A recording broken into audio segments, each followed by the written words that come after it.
while your feet are stumping and the jam is pumping. Look ahead. Hello, sports fans, and welcome to another edition of After the Whistle. Today is Wednesday, November 6th. This is our first season and episode 13 of the podcast. On today's podcast, we're going to recap the Kingston-Gatlinburg-Pittman game and look ahead to their first round playoff game against Chucky Doak. We also are going to talk UT-UAB from last Saturday night and look ahead to the Tennessee-Kentucky game. So we hope that you enjoy another edition of After the Whistle.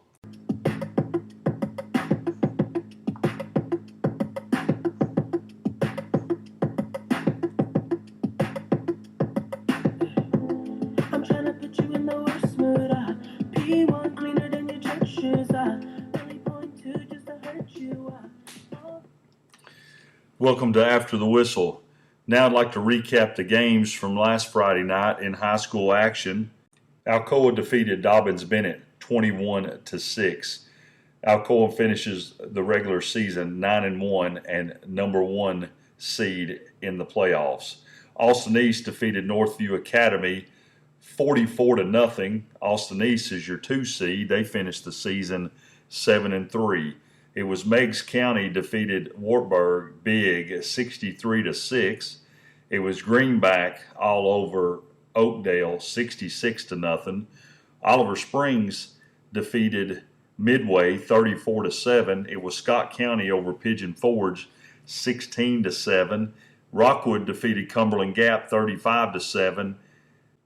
To finish the Region 2 seedings for the playoffs this Friday night, Gatlinburg-Pittman is your 3 seed. They have to travel to Unicoi County, and your Kingston Yellow Jackets are the number 4 seed.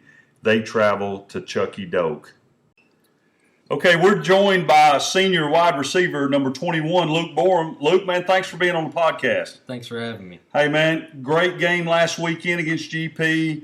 You guys are starting to click a little bit offensively, and now it's playoff time for you. Just talk a little bit about your senior season this year. Well, it started off a little slow.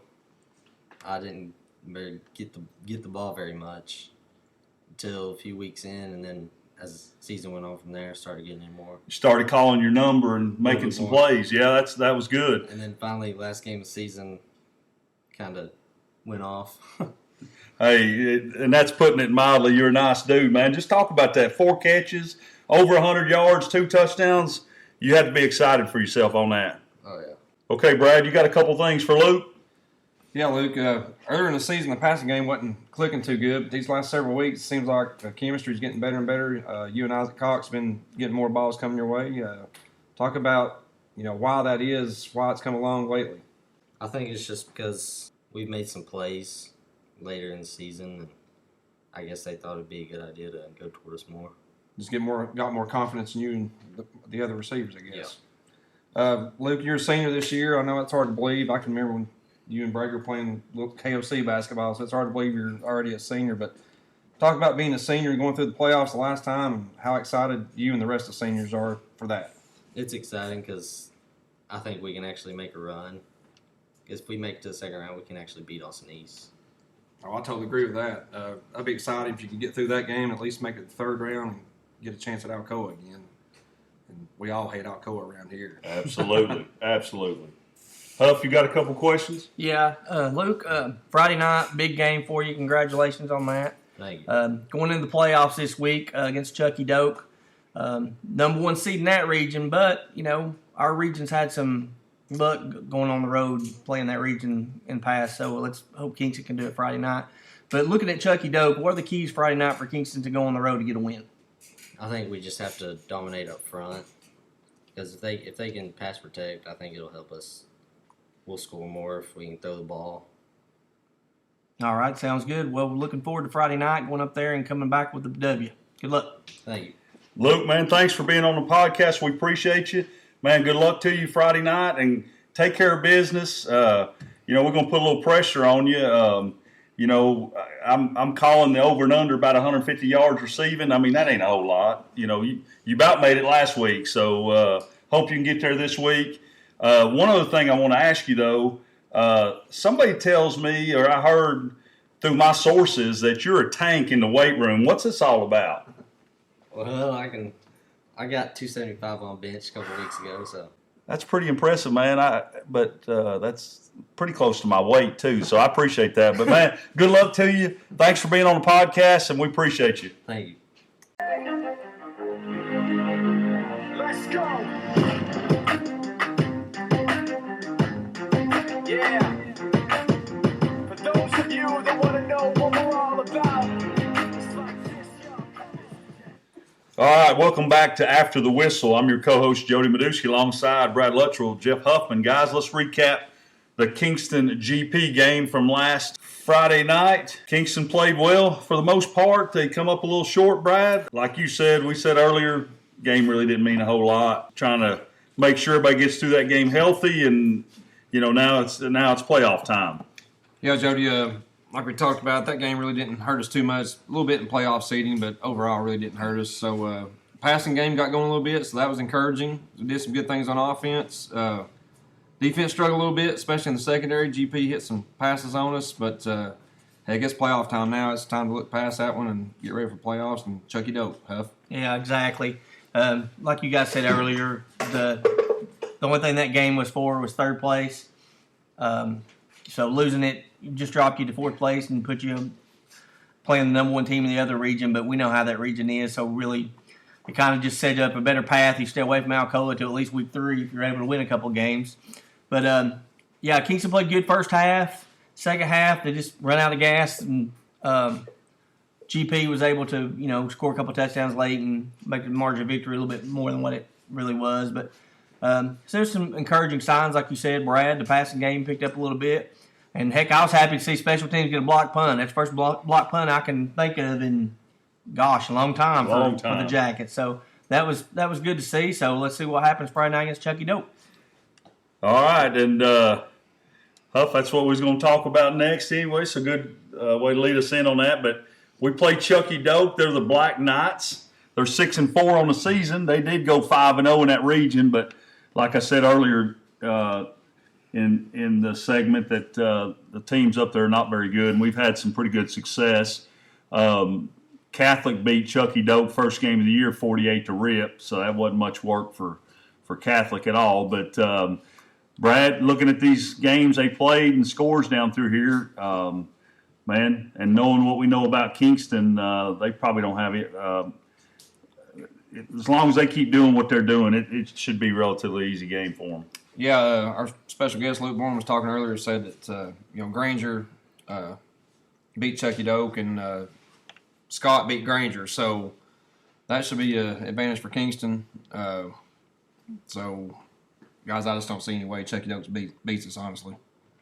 Huff, it's a long way away, man. It's 109 miles away. Friday night, long bus trip, cold weather, but I still think Kingston's got the advantage. Yeah, I agree with you, Jody. Like you guys have already pointed out, that region typically, just our region usually when playoff times comes, usually has their way with up there. No matter 4 versus 1 or 3 2 3 most matchup. years we win all 4. Most years. True, you're right. So I agree with you guys. I just don't think they've played the caliber of opponents that Kingston's played this year, and I think that'll show Friday night. And I think Kingston should take care of business, rather easily. All right, guys, good job on that, and we'll be right back with our pick segment.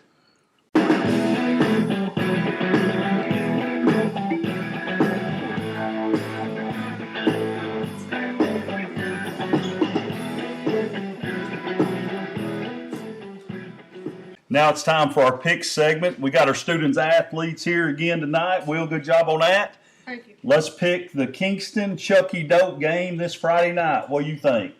All right, we've been on a roll a little bit here. Came off a hard game against GP, but I think we're going to come out on top 28-7. 28-7. All right, good pick. All right, Braden Hardup, what do you say, young man? Well, I think Chucky Dope has no hope, and so I'm going to go with Kingston 28, Chucky Dope 7. All right, we got Bryson Bowles in the house. What do you say, young man? Well, the offense is really clicking right now. doing really good things out there. I think I got Kingston winning 35-6. 35-6. Good pick. All right, Brady Luttrell. What do you say, young man? Yeah, Jody, we've been rolling lately. I'm going to say 34-0 Jackets. 34 rip. Nice score. All right. All right, Brad, Huff, get in here. Let's talk about it a little bit. Brad, lead us off. Well, Jody, heard from Landon Diggs that the field up there is pretty terrible, kind of muddy, and so the offense might be at a premium Friday night, but I think the Jackets will take care of business. I'm going to say Kingston 24. I'll give Chucky Doak one score, 8. 24-8. 24-8. Nice. What about you, Huff? All right, well, you know, it's playoff time. We got the Yellow Jackets against the Black Knights. I think the Jackets are going to go on the road and come away with the victory. Kingston 27, Chucky Doak 13. 27-13. All right, guys. I'm with the majority, obviously, and I said earlier tonight that that region's pretty bad. So we have, like Huff said, we have a lot of success up there. So it ain't gonna be any different this Friday night. So the Yellow Jackets, they take care of business. I say they're gonna win this game 28-3.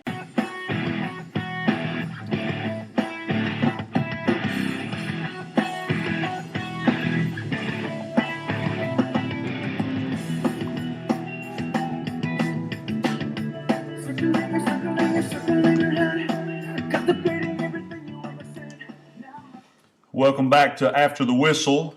Now it's time to recap the Tennessee UAB game, guys. Easy game on the hill for the Volunteers last weekend. The Vols get the victory 30-7. I was a little upset that we gave up 7 right there at the end of the ball game, guys, but overall, give UAB a little bit of credit. I mean, they stopped us up the middle a couple times, but big whoop. I mean, it was 30 to rip, but we took care of business, Brad. We're going to talk about it in a minute, but got a big game coming up this week. Yeah, Jody, great game by the defense for Tennessee. They talked about how good the UAB quarterback was, but honestly, we made him look silly out there. He was running for his life, and defense just dominated. Offensively, it was kind of hit or miss. We had a couple good drives, and then a couple drives we didn't do very much. And JG threw a bad interception right there before the half, cost us some points. But guys, that game was. Told y'all last week I was a little worried about it just because we typically don't play well against schools like that. But we come out and took care of business, and that's all that really matters. So move on from that one and get ready for Kentucky. Yeah, I agree. And breaking this game down from a fundamental standpoint, a little shout out to Ken Murphy out there. Those know that. You stole my line, man. Sorry, man. But no, like you guys said, I mean, we did what we had to do. It wasn't the prettiest win in the world, but defense played great. Shut them down except that last drive that, ruined the shutout. I'm with you, Jody. Offensively was just okay. They did what they had to do, took advantage of turnovers, scored points. I didn't think JG had a very good game at all. So I think we left some points on the board there that we could have got more. So, but he got the win, so I'll give him a little credit there. But I'm still hoping going into Saturday that we see more Brian Maurer than we do JG. Huff, I gotta cut him a little bit of slack. I'm sure that left wrist was was hurting pretty bad. It was all bandaged up and just had surgery on it this week. So I'd say you played through a lot of pain. So I'll cut him a little slack this week. But I'm like you. I'm really hoping Maurer gets to start this week, Jody. Yeah, and give JG a little credit. I mean, that's tough, breaking a bone in that hand and coming back the next week. Did well enough to win. So he did, and I agree. You guys are right. He did play. I mean, give him credit for playing through pain, and he did what he could. I agree, but I will say this too. I was a little disappointed that Shrout got that early hook as early as he did. I felt like he deserved, from playing the previous week, I felt like he deserved more playing time that game. Man, guys, I think we've all kind of quit trying to figure out, what Pruitt's doing. I kind of hate it for JT, and everybody's kind of saying he ain't ready. But when you don't give the kid an opportunity and you go out there and play him one series in the first and one in the second, I mean, what do you expect? Yeah, I know they said Chris Winkie got really mad on the first pass attempt he had. He kind of just floated across the middle there when he got pressured. But, I mean, he's a freshman, guys. I mean, you got to expect that. I'm kind of like you, Huff. I wish that they gave him at least 2 or 3 series before they brought JG in. But, boy, that was a quick hook after he threw that bad pass. And We didn't see him again until the second half. Maybe just a couple series in the second half, so he didn't really get a whole lot of opportunities. Right, and that just surprised me. I understand what he was doing to a point, but I felt like that the way he played the previous week against South Carolina, to me, I felt like that earned him more playing time, especially with the injury to JG with the broken hand. That could have gave let him play a little bit more, and then JG wouldn't have to take as many hits with that broken hand. Look out for him too. So Well, man, and guys, Mauer's made some horrific plays, and is getting the benefit of the doubt. Let the kid. You're playing UAB. If you're going to give him some playing time, give him some playing time at UAB. The game was never in jeopardy. Right. So, like you said, why pull the hook on him so fast? Give him a quarter. Give JG a quarter. But enough about that, guys. Let's quit talking about UAB. They are who we thought they were. We hung a foot, 30-7, like we thought we was going to do. Now it's talking about we going up to Lexington. We going up to Kroger Field. It's Kentucky week, man. What do you think? Well, Joe, yeah, like I said, let's turn the page. Like I said, I still think it's Kentucky, Tennessee. They beat us 2 times in the last 30-something 30 games. plus years. So, I know they've had a few years here and there, but seems like even when we've been more down in the past, everybody, Kentucky's going to win this year, and then we take care of business. And I feel the same way this year. It's still Kentucky. I just feel like for whatever reason, we match up against them no matter what it is. And with them not having a quarterback, I think our defense has been playing great over the last month. I really just think they're going to go up and shut Kentucky down, and then I think we'll do enough offensively to get the job done. Yeah, Huff, a couple years ago when we lost up there, that was our worst team in school history, and we had a lead late in the fourth quarter. For whatever reason, it seems like we always play with confidence and play good against Kentucky. Kind of just like we play bad against Florida, we always play good against Kentucky, and I think we're in Kentucky's heads. And we're their Super Bowl for sure in football, so they get up for us every year. But I really don't think in the back of their minds that they truly believe they can beat Tennessee. So I think that always plays a big part in it. Well, guys, we got playmakers on our side. Jennings, Chandler, Jordan, we got a bunch of them. But, guys, we've said it many games. I don't understand why Callaway's number doesn't get called more often. It's driving me crazy. The kid is going to be playing on Sundays, but we're not fully utilizing that kid as much, Brad, I don't think. No, Jody, he leads the SEC in yards per reception. He's averaging almost 22 yards a catch. So what does that tell you? I don't understand it either. I don't know if it's a scheme thing or what it is, but and part of it's probably the quarterback play. I'm sure that's part of it. They haven't played really good this year. But I'll give you that. That probably is right, but a lot of it has to do with page 2, 3, and 4 of the playbook, like I've said before. So, to me, you just throw it up to him 5-6 times a game and tell him to go get it. I think if Mauer plays Saturday, I think you'll see Callaway get more involved in the going over the top. I really believe that. I think Mauer throws a good deep pass, like we saw against the Georgia game, with Callaway. So I think that could be a factor. But I'm like you guys. I agree. He's way too talented for us to just target 1-2 times a game.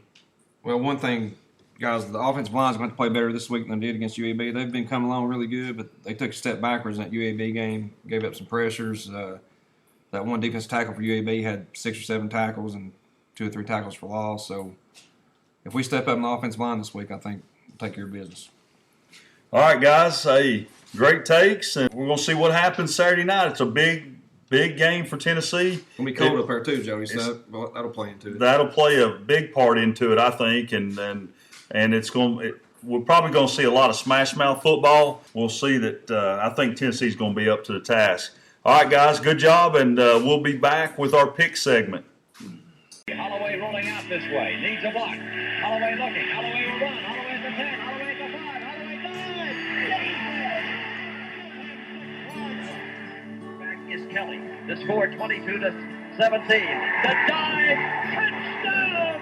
Big Orange in the Superdome. All right, it's time for our Tennessee-Kentucky picks. We got our student athletes here again tonight. Will, lead us off. What do you think, young man? All right, Kentucky has a wide receiver at quarterback, so they won't be able to pass the ball, I don't think. So I'm going to say Tennessee 35, Kentucky 13. All right, Bryson Bowles, what do you say, young man? Well, like Will said, they got a wide receiver at quarterback. I don't think they'll be able to pass the ball much. If we play good against the run, I think we'll be all right. I got Tennessee winning 28-24. 28-24, good pick. All right, Brady Luttrell, what do you say, young man? Yeah, Jody, Tennessee dominated last week. Defense dominated. I expect the same this week. I'm going to say Tennessee 34, Kentucky 10. I appreciate the analysis right there, breakdown. That's nice. Brady, good job. All right, Big Landon Diggs is in the house. Good luck to you Friday night, by the way, young man. Thank you. What do you say on the game? Tennessee's on fire lately. I'm going to have to go with Tennessee 31-10. 31-10, nice pick. All right, Braden Hardup, you're up, man. What do you say? I think we should put Juwan Jennings at quarterback just to make it a little bit even. But I'm going to say Tennessee wins 35-24. 35-24, all right. Luke Borum, our special guest tonight. Hey, what do you say, young man? What do you think? Tennessee's been playing good lately, so I'll go Tennessee 31, Kentucky 17. Nice pick. I appreciate that. Good job, man. All right, Brad, Huff, get in here. Huff, you lead us off. What do you think? Well, it's Tennessee, Kentucky, and we dominate Kentucky. So Tennessee 31, Kentucky 6. Ooh, nice. Nice pick. What do you think, Barrett? Well, guys, remember what happened last time Kentucky played a wide receiver at quarterback, though. It didn't go too well, but guys, they beat us twice in the last 35 years or whatever it is, so I always feel confident when we play Kentucky. But I do think this game's going to be close. But I think Brent what do they call it? Automaglia. I think it'll come down to him, and he'll make the game-winning kick. I'm going to say Tennessee 24, Kentucky 21. Well, Brad, that's a good pick, I guess. I don't think it's going to be much trouble. I mean, we're talking about Kentucky. It's Kentucky, y'all. So I think Tennessee takes care of business. They're rolling. I think they will win this football game pretty easily. I'm going to say 31-13. Now, for our last segment of the podcast, we like to do shout-outs. So I got a couple that I'd like to give out this evening. First goes to the UT men's basketball team for their 15-point victory over UNC Asheville and their first win of the 2019-2020 campaign. 4 volunteers were in double figures, led by Lamonte Turner with 17. My second shout out goes out to the Lady Vols and Kelly Harper with her first victory as head coach. They beat ETSU in a hard-fought game 72-68. And guys, I would like to add a topic to this segment called the Shout At. So the last segment of our podcast now will consist of shout outs and shout at. So for example, I'll give you my shout at on this podcast. It goes out to the UT defensive coaches who screwed up the Jay Hardy recruiting situation. Just another example of a big-time recruit in the state of Tennessee who we couldn't finish on, and we let him get away and go to Auburn. Those coaches out there, that's just a bad day for you guys, and you just can't let things like that happen. Okay, Brad, Jeff, great job on the podcast tonight. Thank you to Luke Borum, who also joined us on the podcast. That was an awesome interview, and also to our student athletes who are here to give us their insight and picks as we move forward to high school playoff action and the UT Kentucky game this Saturday night. We appreciate you listening. We hope you like it and share, and we will see you on the radio.